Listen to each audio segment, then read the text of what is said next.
अनबोलना काबर होए सैया तैमूर से, अनबोलना काबर होए सैया तैमूर से हो।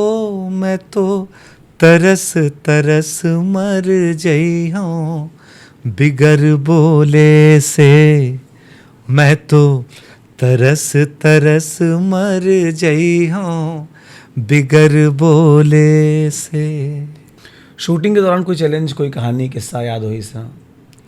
ऐसे चलत रहते। अब काला काला बतावे हमन हर तरह के सीन करे हन ये फिल्म में। शादी के सीन रही से शादी के सीन लाई 3-4 दिन ले करे हन। वो का बोलते 8 दिन 10 दिन 15 दिन के घलो गैप होए फिर शादी के सीन ला करे हन। वही शादी के सीन ला ऐसे लंबा लंबा शेड्यूल चले हैं। और ये फिल्म कसडोल में शूट करे हैं। तो ऐसे तो मुला कुछ खास घटना याद नहीं आते, लेकिन एक हर म्यूज़िक ला रिकॉर्ड करे में बहुत मज़ा आया इसे।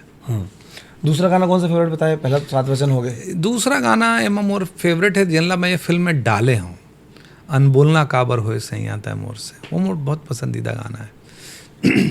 वो अभी रिलीज़ हो जाए आजकल में।